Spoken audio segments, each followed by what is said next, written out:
आया है, बहुत अच्छी बात है, लेकिन उसके पहले जो गांव-गांव में जो स्कूल बने हैं उन स्कूलों में भी शिक्षकों की बहुत ज्यादा आवश्यकता है। भाई शिक्षक और शिष्य रहेगा और उसके बाद में वहाँ का जो वातावरण माहौल रहेगा तो निश्चित रूप से बहुत अच्छे बेहतर तरक्की कर सकते हैं हमारे बच्चे। इस बैतूल विधानसभा में 48% आदिवासी निवास करते हैं, उनके लिए विकास के लिए अभी तक कोई बात नहीं हो पाई और इसको सबसे पहले तो यहाँ के हमारे विधानसभा को चेंज करके जो 89 ब्लॉक है उसमें इसको शामिल करना चाहिए। क्या मुद्दे क्षेत्रीय मुद्दे क्या हैं? देखिए, हर विधायक की एक अपनी जिम्मेदारी होती है। यदि आप विधायक हैं, आपने जनता से वादा किया है तो आपको विकास भी करके देना होगा। कौन से वादे किए थे? एक तो वादा ये किया था, जब हम एक तरफ डेमो की श्रृंखला बना रहे थे तो ये जनता में झूठे वादे कर रहे थे कि हम डेम का 4 गुना मुआवजा दिलवाएंगे। जहां तक मैं गड़ा डैम की यदि मैं बात करूं, इन्होंने कहा था कि गड़ा डैम में हम किसानों को 4 गुना मुआवजा दिलवाएंगे। ये विधायक बने। मैं विधायक जी से आपके माध्यम से पूछना चाहता हूं, क्या गड़ा के किसानों को इन्होंने 4 गुना मुआवजा दिलवाया? यदि नहीं दिलवाया तो क्या आपने झूठे वादे करके आपने उनसे वोट लिए थे? 15 महीने की सरकार थी, आप लोग नहीं। मेरे को मैडम का जवाब देना था।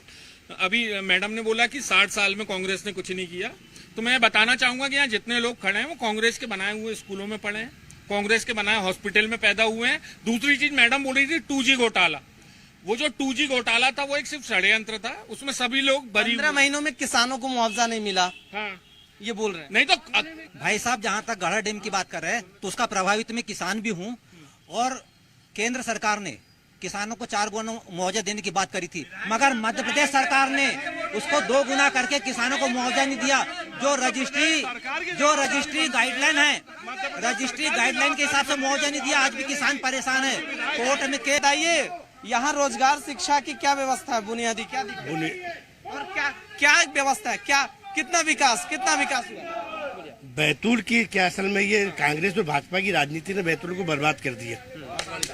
कांग्रेस और भाजपा की राजनीति ने बैतूल को ऐसे बर्बाद किया, किसी ने 15 साल काम किया, किसी ने 60 साल काम किया। सवाल ये समस्या बुनियादी जैसी हुई। हमारा देश जब आजाद हुआ था, जिस हालत में बैतूल है, बैतूल की गलियां नहीं मालूम यहाँ के विधायकों को न सांसद को। बैतूल का विकास क्या करेंगे? हमारे सांसद महोदय बोले कि मैं यहाँ से भीमपुर तक ट्रेन चलाऊंगा। अरे भैया, चांदूर बाजार की रेल का सर्वे तो आपका फेल हो गया, इंदौर की रेल लाइन के सर्वे फेल हो गया। तो बैतूल को जो बुनियादी चीज चाहिए वो कोई जनप्रतिनिधि दे पा रहा।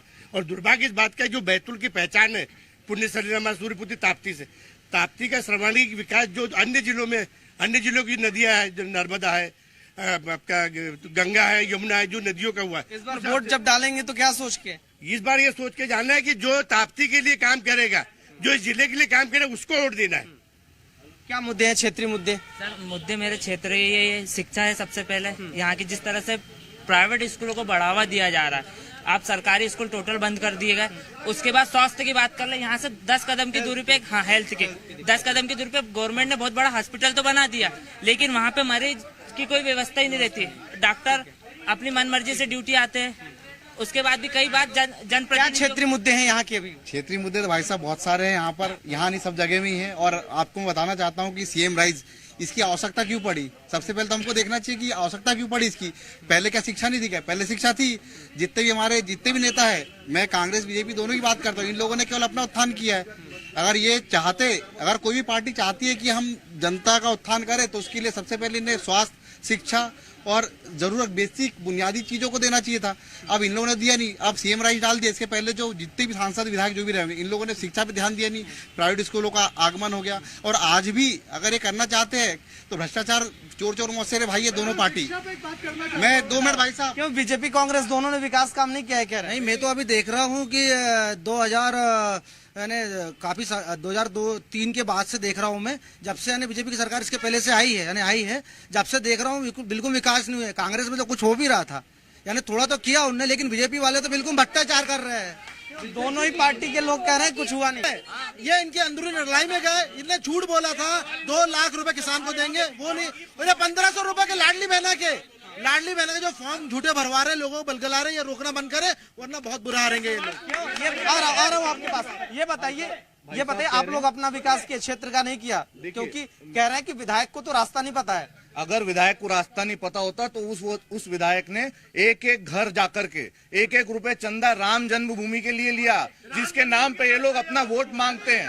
आपने ये देखा होगा, एक जगह जाके और जितना पैसा उन्होंने सारे विधानसभा से लेकर आया उसका प्रसाद दिया। क्षेत्रीय मुद्दा और बहुत महत्वपूर्ण है। देखिए, भाजपा की सरकार आने के बाद ही बैतूल में विकास हुआ। कांग्रेस की सरकार में हमने सभी ने देखे हैं। मैं खुद उस समय 12वीं की परीक्षा दे रहा था दिग्विजय की सरकार में। हमको दिए लगा के पढ़ाई करना पड़ता था।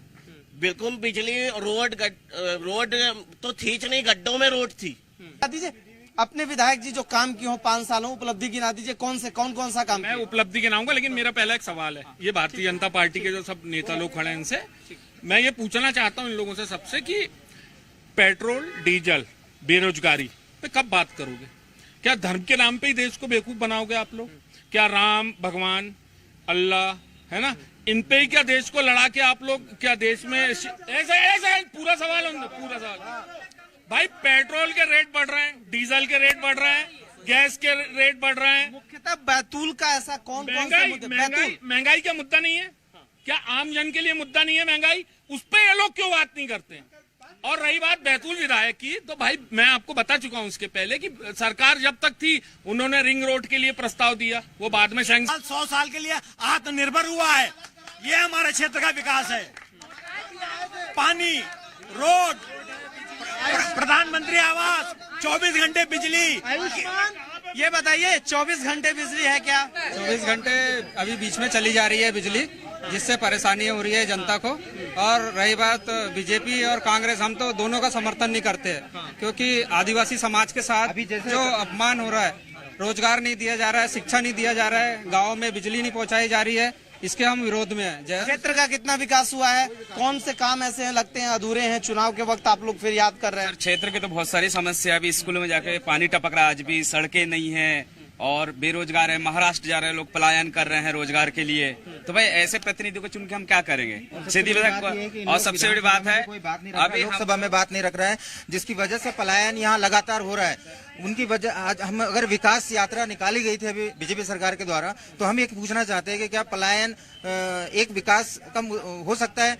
हम ये कहते हैं कि भाई महाराष्ट्र के लोग अगर यहाँ पे जिस दिन आ गए काम करने के लिए, उस दिन हम कहेंगे कि ये विकास हो गया है। उसके अलावा जो बेरोजगार युवा है, अभी वर्तमान में ही पटवारी भर्ती इतना बड़ा घोटाला हुआ है, व्यापम घोटाला हुआ है। अभी किसान बोलिए मुझे आप बताइए, आज हमारे यहाँ से कांग्रेस का विधायक चुनाव जीता है वार्ड क्रमांक 6 से। आज हमारे वार्ड की इतनी बुरी स्थिति है कि भारतीय जनता पार्टी की सरकार बैठी हुई है। नगर पालिका पार्वतीबाई बारस का देखा जाए कि वो बिल्कुल ध्यान नहीं दिया जा रहा है हमारे वहाँ, क्योंकि हमारे वहाँ से कांग्रेस का पार्षद है। जहाँ देखा जाए साहब, इसके बाद जिला पंचायत 3 में वहाँ बीजेपी का वो है जिला पंचायत सदस्य, लेकिन वहाँ की खाली वोट मांगने के लिए आ रहे हैं वो, और वोट मांग के। भाइयों, ये तो यही बात हो गई कि चोर चोर चिल्ला के किसान की आय दोगुनी हो गई हुई है, दुगना महंगाई हुई है, महंगाई दुगना हुई है, खाद के रेट बढ़ गए, बिजली के रेट बढ़ गए। दोनों ही पार्टियों पर आरोप प्रत्यारोप है कि क्षेत्र का विकास नहीं हुआ। पलायन आज भी बड़ी समस्या है। बिजली, पानी, सड़क, शिक्षा, मूलभूत सुविधाएं जो होनी चाहिए थी, उसको लेकर आज भी यहाँ की जनता जूझ रही है। लेकिन देखना होगा कि इस चुनाव के बाद आखिर यहाँ की समस्या दूर होती है या नहीं, आने वाले वक्त में पता चलेगा। लेकिन साफ तौर पर वोटर्स के मन में क्या है, वोट जनता किसे करती है, ये तो 2023 विधानसभा चुनाव के परिणाम आने के बाद ही पता चल सकेगा। कैमरा पर्सन कैलाश मालवी के साथ अजय दुबे, जी मीडिया, बैतूल।